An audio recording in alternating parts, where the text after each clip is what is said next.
I started an infinite Bedrock Minecraft world in hardcore mode that contained only one thing: the bonus chest. An old Minecraft mechanic that hardly ever gets used due to its simplistic and random nature. This is episode 2 of the Hardcore Minecraft Bedrock Bonus Chest Challenge. I'm still working on the name, okay? If you are new here, then I really recommend you watch the first video.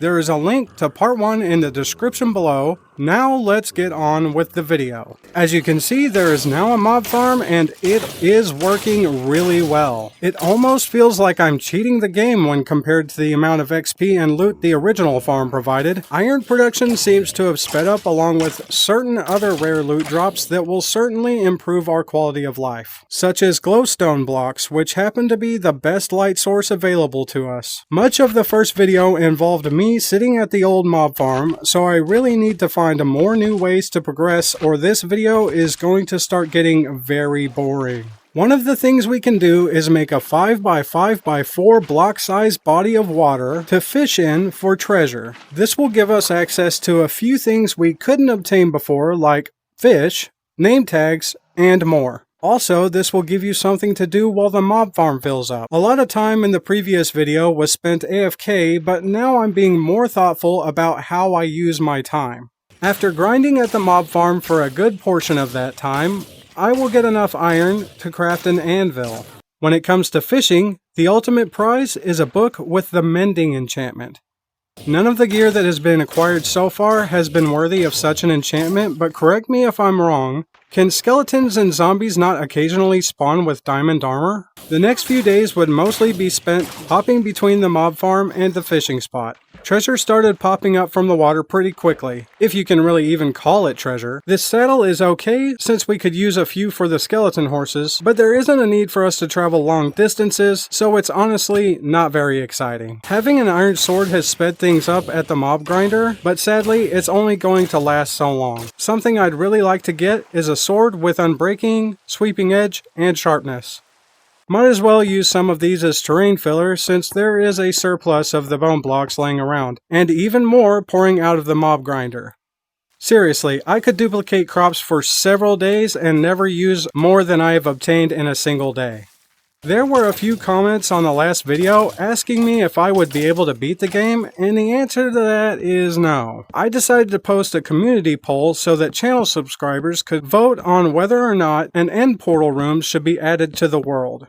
This would also give me the lava needed for a nether portal. Keep in mind that this has not been added yet, and I do not plan on adding it until we are completely satisfied with the world progression. So stay tuned and subscribe to the channel because another vote is on the way. Until then, the world remains unmodified and the challenge continues. Redstone torches aren't the best light source, but they are better than nothing. The day continues, and on the chore list, another visit to the mob farm, which produced for me another iron ingot, bringing us up to 3. After a long wait, the wandering trader happened to visit once again.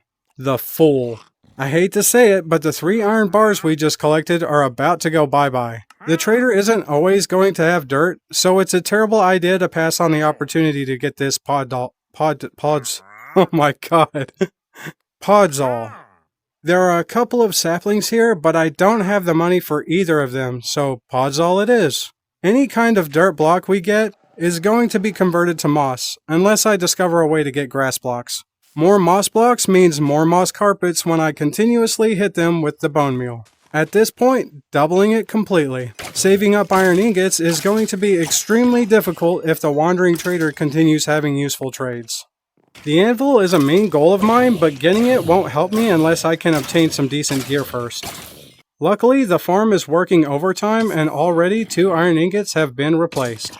Wandering traders only spawn on 2 full blocks according to the web search I did. I have seen a few spawn on blocks placed directly on the bedrock, so it might count as 2 blocks, but I'm building 2 block tall platforms to make absolutely sure the wandering traders have plenty of areas to spawn. While doing that, I heard a group of mobs die to entity cramming, so I decided to clear out the mob farm. Doing so rewarded me with another iron ingot. I want to place moss carpets on everything so that this place looks more natural, but I'm afraid that might keep traders from spawning, so a few spots will remain exposed wooden planks just to be safe. Every chest I craft fills up so quickly, building a storage system will probably be a good idea in the future. Early in the challenge, there were a lot of thunderstorms happening, and I got a bit comfortable with them. After having a few lightning bolts strike a little too close to the mob farm, I became aware of the danger that surrounded me. Everything being mostly made from wood also meant everything was flammable. No problem, just place some water in the mob farm and this issue will be resolved in no time. Since the water will convert the zombies to drowned, and drowned drop copper ingots, which can be used to craft a lightning rod. Sadly, the world I'm playing in hasn't been updated to the Copper Age, so there are a ton of other uses for copper that I cannot take advantage of until this world does get updated. Tools, armor, and much more will be available in the future if you guys decide this series should continue. For now, the goal is only to prevent the mob farm and everything else from burning away like a digital candle. The shiny copper bars landed at my feet after only a few drowned killing sessions. With them, I crafted the lightning rod and placed it right in front of the mob farm. I can rest easy knowing everything is safe now. At this time, iron is much more valuable to me, so the water block has been removed. Building a drowned farm will likely become a priority for me in the near future. After the world is updated, of course. The iron grind continues while waiting for another wandering trader to visit with a fresh set of trades. Half of the spawning platform is covered in moss carpets. I'm not sure if this will prevent the trader from spawning, so the other half is lit up instead. Odds are that we will see it spawn on the moss. A chest monster has begun to form at the base of my mob farm. Loot items of all kinds are flooding my inventory. As time passes, the loot these mobs drop will continue to improve. The local difficulty is higher over where the old mob farm is, but that is also a slime chunk. So this farm is on the opposite side of the world center to prevent slimes from clogging up the system. We will just have to continue grinding away here while we wait for the mobs to slowly get stronger with better weapons and armor. Once it begins, then it will never stop. From time to time, especially while doing repetitive tasks, my mind will wander a bit. While growing groups of trees to be chopped down, I began to daydream about an azalea forest. The idea of having something other than an endless gray noise surrounding me sounds kinda nice actually. So I started planting trees that would remain here forever. A ton of floating trees aren't going to look very natural. Plenty of time and bone meal needed to be sacrificed in order to get enough moss carpets for the forest floor. Placing the moss carpet directly on the ground is an option, but I'm going to start with oak planks. My plan is to have a small pond among the trees. There really isn't a whole lot to work with just yet, but I'm going to do my best to make a natural-looking forest. First, I'll go around the base of each tree with blocks and place the moss carpets on top. The first mistake I made here was thinking there was enough moss to do this entire forest project. Next, just fill in the area where you want there to be grass and cover it with the moss. Be quick to cover it with the moss carpet to keep slimes and other mobs from spawning behind your back. They will sneak up on you when you least expect it, so stay aware and do small patches. Often there have been comments asking me what the point of doing a challenge like this even is. Usually bringing up the fact that the game cannot be beaten. The truth is, some players like myself get a lot of satisfaction from watching a barren liminal nightmare turn into a lush environment with plants and animals. In a way, that is winning to me. Slaying a dragon only feels like an achievement the first few times you manage it. Building a peaceful garden in the middle of a hostile environment brings a new challenge, and forces us to think in new ways and solve new problems. After sleeping to skip the night and going AFK for a moment, I was greeted the next morning with the familiar sound of a wandering trader who for some reason was without llamas. I'm guessing that they fell off the edge and the leads despawned, but I can't be sure because I wasn't there. Sadly, these trades aren't going to help me out right now. I can't cook the potatoes without complications, and even though there are a few things here that I'd like to get, I don't have enough emeralds to get them. The amount of people asking me when the next Bedrock video will come out is insane. First, I want to say thank you for the amazing support to everyone who enjoyed the first video so much. You are the sole reason I am continuing this series. A few people seem to become a bit upset with me over the long wait, and I need you to know something. It's not my fault. You can place the blame solely on the wandering trader.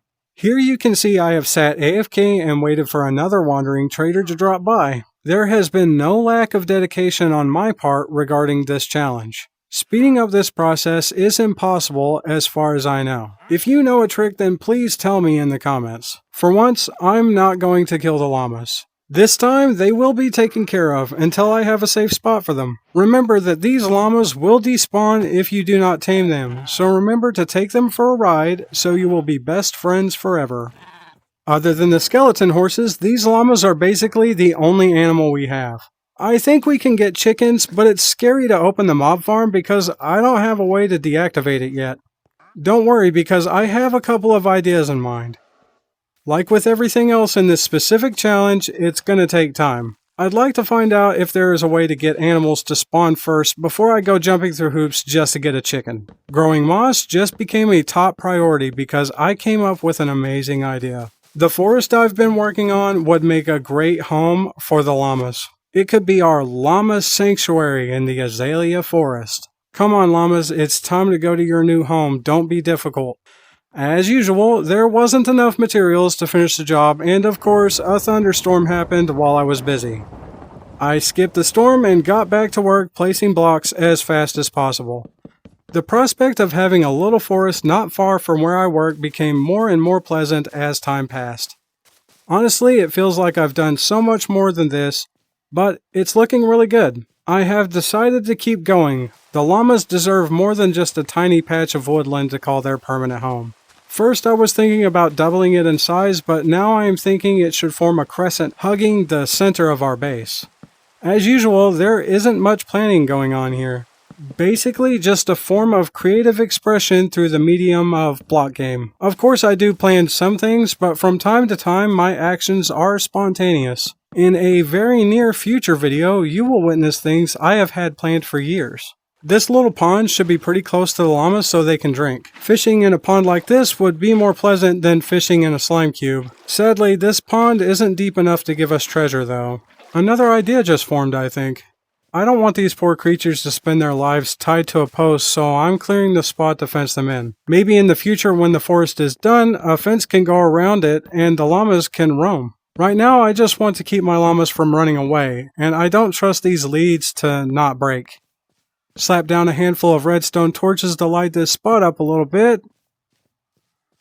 Okay, come on llamas, time to go to bed, get comfy. Another thing to keep in mind is that we can breed the llamas, and I hate to say it, but they drop leather, so yeah. Considering there isn't a way to get cows or anything, I think it's pretty handy, even though I can't really think of anything to do with tons of leather right now. I can't lie, it's been a while since my last visit to the mob farm, but it has been really nice to enjoy some gardening and landscaping for a change. So much work has gone into this patch of forest that it has finally reached the edge of our slime chunk. The mob farm has been here for a long time, so removing it feels kinda wrong.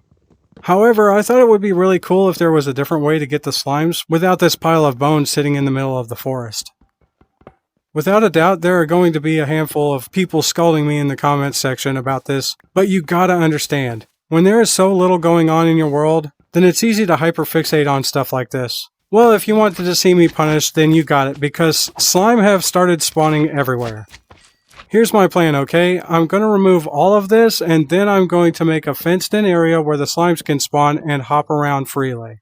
Just like with the llamas, my plan is to make the area much larger in the future. Imagine that alongside the llama sanctuary, we have our slime ranch. Come on, you can't tell me that's not at least a little bit creative. Trapdoors will allow me to get in and out of the slime area without the need of gates. Gates introduce an unnecessary amount of risk to this particular situation since slimes have a very strange hitbox and can sometimes slip through. Never forget to light up these spots behind yourself or there will be a world of hurt waiting for you when it gets dark. Okay, just gonna have a snack while I wait for slimes to spawn. Perfect. We now have a spot for slimes that will fit with the new look and continue providing unlimited slime. And as you can see here, it is completely spawn-proof at night. The only thing that should spawn here are slime. Here you can see I've started a recording in the middle of fighting some illagers who showed up while I was AFK. I have some sad news. These monsters have senselessly murdered my sweet, innocent, and pure of heart llamas. Yep, apparently these guys spawn on the moss carpet and have a deep, unreasonable hatred for llamas. Who knew? On a more positive note, we happen to have another unexpected but very welcome guest pay us a visit. who were all quickly trapped in boats. I don't want to sell all of my iron in the form of water buckets, but I do want this oak sapling, so it's time to say goodbye to our hard-earned iron and a handful of water bottles. My only regret is that I can't sell more. So much of this world's progress depends on me being able to trade. Finally, I have an oak sapling in my possession and another tree variant in my world. Let's not forget that we have also renewed our llama supply. I'm going to make 100% sure that they are safe from harm this time. This new fence is 2 blocks tall, so not even the illagers can get to them. Hopefully, our llama drama chapter has come to an end and these animals can finally live in peace. Having the oak trees will not provide me with a new wood type since the azalea trees are also oak for some reason, but hey, that's okay. I'm happy having a new plant to work with.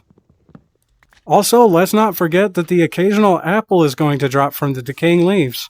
Not very helpful as a food source, but if we manage to get animals to spawn in our world, then apples will become very important. Another thing to point out is that oak trees will usually have more logs than azaleas, causing wood production to spike quite significantly. It looks like the forest is about to spread. Now I'm torn between ideas. On one hand, I could mix the trees and the forest would have more variety. On the other hand, the azalea forest would be a place exclusively for the llamas, and the oak trees could represent a slime forest type area. For now, I'll make a bit of both and see what you all think before fully committing to anything. Seems like there are going to be multiple community polls coming up soon.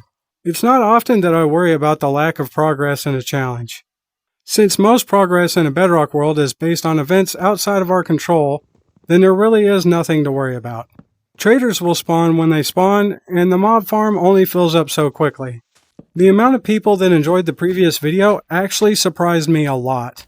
I want to take a moment to thank each and every person who watched the first Bedrock Bonus Chest video. You taking the time out of your day to check out my silly Minecraft challenge video actually means a lot to me. And if it brought you even a moment of happiness or distraction, then my mission is accomplished. If you've left a comment on one of my videos, then there is actually a very high chance that I have read it.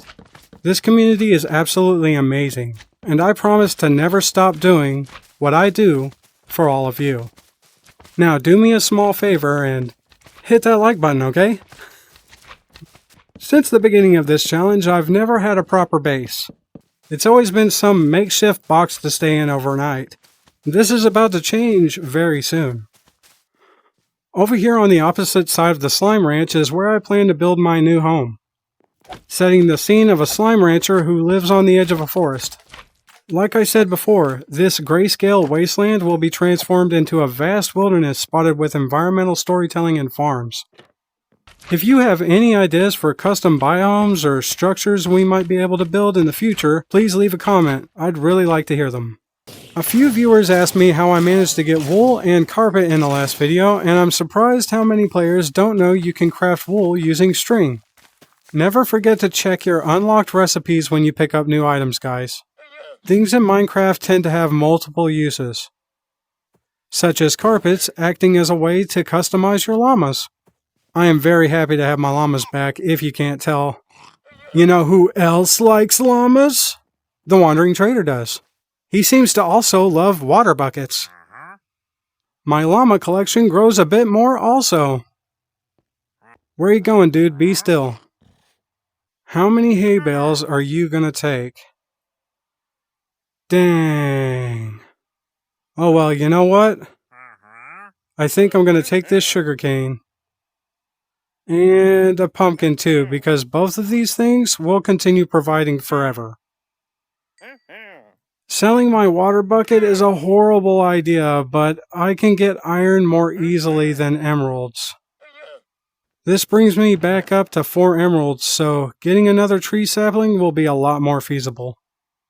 My new friends, welcome home. Say hello to your new family. Don't worry, you are safe here. This is the ultimate llama paradise. My first visit to the mob farm since the trader left, and iron has already been replaced. Anyone else having a moment of deja vu, or is that just me? I've been able to convert moss to dirt and dirt back to moss after I'm done growing trees or crops, but in order to keep this pumpkin planted, the dirt block has to stay here. At least until the first few pumpkins grow. Then we can move it, but every pumpkin plant will need its own dirt block. Less moss blocks means slower moss production. So one pumpkin plant is going to be the limit for some time unless we get more dirt. Another commenter said that animals may spawn on Podzol, which is devastating if true because I've already destroyed some. I'll need to look into that, but if not, then it could also be used for farming if the trader rolls in again. Obtaining that iron ingot made me very optimistic about getting my bucket back. Keeping track of how long this stuff takes is just depressing, so let's pretend this all happened very quickly. Do I have all the footage of me getting these iron ingots? Yes. Did I cut it out because finding something to say while those clips played was too difficult? Yes again. Now that I have this bucket in hand, it's time to get back to work. For a while, I have imagined a body of water separating the forest areas from the world center. As the world develops, my plan is to build something very special at the world center. There will still be a small patch of bedrock exposed there, and one day that will be the only visible piece for thousands of blocks. If you would like a natural explanation for all of this water that magically appeared, maybe it isn't so magical after all. This makeshift pit has collected rainwater, just like that hole you dug up in the yard when you was a kid. Mosquitoes will be swarming the area very soon. Why take a boat across the water when you can build a bridge? Boats are going to play a big part in travel when the world has expanded, but for small bodies of water like this, it seems more appropriate to build a small bridge. I can't lie to you guys, I'm also stalling because there isn't enough blocks to start building my house yet. Those blocks happen to be building up as we speak, so no worries. When the bridge was finished, I decided to check on my llamas. Everyone is safe and sound in the llama pen. There are times when it seems like I'm just being a little paranoid. Then there are times when I was completely right. Completely right. So they absolutely will spawn on moss carpets. There is no doubt about that. Does this mean they could possibly spawn inside the llama pen? That would be very not cool in my personal opinion. Hopefully there are too many llamas filling up the space for illagers to spawn in there with them. For now, the illagers are dead. The llamas are safe, and I'm just gonna not worry about it. Don't mind me just collecting some more bones for that pile. Got a very important use for those in a few minutes. Also got lucky enough to swipe myself a few more iron ingots as well. Yet another band of villagers happened to be dragging their feet across my territory again while my back was turned. At least they aren't anywhere near my precious llamas this time. It makes me so happy to see another wandering trader, but now that I am farming llamas, there are almost too many mouths to feed. The trades? They suck. But I'm gonna grab this sand. That sugarcane has just been sitting in a chest since I got it. Not only will the sugarcane look natural here next to the water, but it will continue to grow no matter how many times we harvest it. I'm sure most of you know how sugarcane mechanics work in Minecraft, but it's easy to forget stuff like this when you haven't interacted with it in so long. You're not going to believe this, but the illagers came back again. Also forgot to mention that there are a few redstone torches under the moss carpets here to keep mobs from spawning on the sand. The mob farm was full, so I cleared it out and illagers spawned again. Is this going to just keep getting worse? Because my good bow is about to break, guys. Getting very close to having enough bones to start this build. Slime blocks are way too fragile, and I keep punching holes in the fishing tank by accident, so the slime is getting replaced with wood. I was going to use bone blocks, but by now I've spoiled my plans for sure, so I think you get it. Even this is temporary, in all honesty. Once I get access to more blocks, this will all change again. Don't forget that once this world gets updated, I'll have access to everything that has been added to the game since November 2025. In other words, a lot of copper blocks and more. This challenge may even have the potential to highlight some future updates, I bet. Sounds like a golden opportunity if you ask me.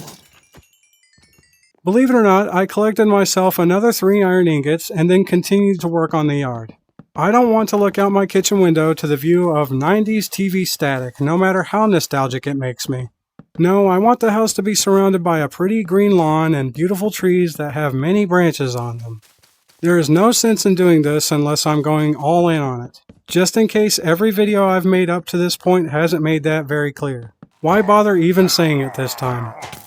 You are looking right at them.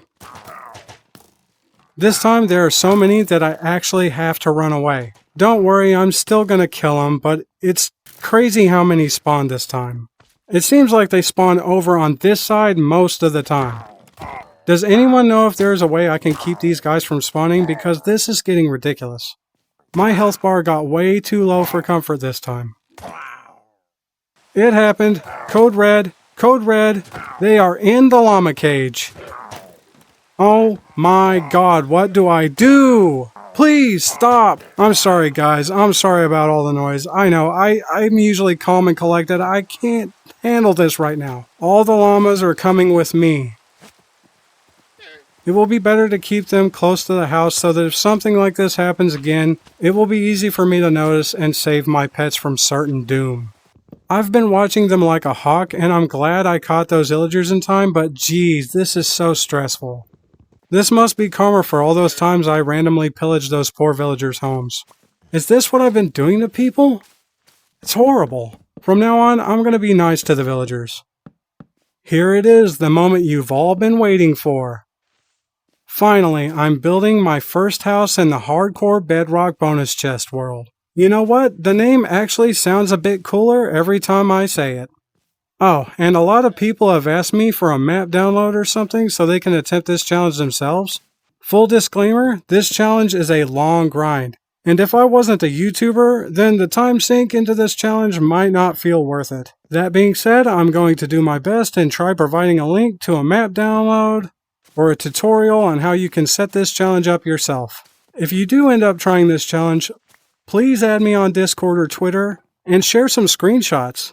I love to see how other people resolve problems and tackle challenges like this. Some of you really wanted to see me build something using bone blocks. Early in the challenge, it was one of the only 2 blocks I had, so it started to feel a bit boring to look at. Now most of the world is completely different, and I'm ready to surround myself in bone blocks once again. The shape of the house is my typical L-shaped 2-story A-frame house you see me build in pretty much every version of Minecraft. I struggle a bit when trying to break away from my old building habits, but soon you're going to see that change. Not only am I playing a lot more Minecraft these days, but I'm also taking notes from the pros while keeping those ideas I've had for a long time fresh in my mind. Those of you who have been watching my streams for some time know exactly what I'm talking about, so please, no spoilers in the comments. Be cool. Speaking of streams, those will be coming back very soon, so make sure to follow me on Twitch for a bit of a sneak peek at whatever I'm working on at the time. First-time chatters are always welcome, and we have built quite a cozy little community. You might enjoy it, so drop on by. I'll be posting a new stream schedule over there in a few days. More than likely, I'll be playing Hytale, but if enough people show up, I'll definitely switch over to Minecraft if you all want me to. Not long ago, I put up a post that said I had the entire year planned for the channel, and that is no exaggeration. Yes, I will be working on Bedrock Bonus chest videos in the background, but there is so much more that I want to do. The next video will revolve around the Hytale Early Access release. For anyone who does not know what Hytale is, I've left you a link in the video description to another channel that can fill you in. After that, I will be releasing the Hardcore Minecraft Tree Spirit Challenge. A challenge that forces me to live like a tree. Trust me, it's going to be good, so stay tuned. Let's put up some bookshelves. Hey, you, get off my lawn. Seriously, you are very unwelcome here, llama haters. All 4 of my torches are going to be used to light up the house. The main area is lit up pretty well with glowstone by now. The illagers seemed to think the house was for them, so I hung their banners to ward the tyrants off.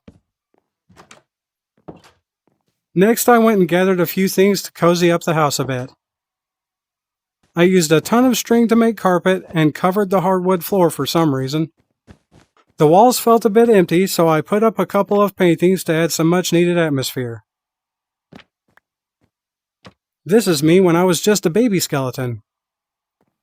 Next, I crafted some item frames, so a couple of my cool finds can decorate the walls, like this new iron sword, and my first crossbow, Old Betsy. There should be a path leading from the house, but if I remove the moss, then the mobs can spawn here. So I removed the blocks as well, so I could replace them with blocks that would keep creepers from sneaking up on me. For now, the path doesn't really lead anywhere, but I'm preparing for the future as usual. There definitely needs to be some trees around the house. Some very big trees. I'm going to keep growing trees until I get one of the really big ones. Here we go, how does that look? Yeah, that looks a whole lot better. I can hardly believe that all of this has come from what we started with in that one little chest all that time ago. What's that? You want to see my day counter? I guess I could show it to you. But for now, I'm going to catch up on my fishing and watch the sunset. Hopefully, I'll see you in a stream soon, and until next time, stay golden.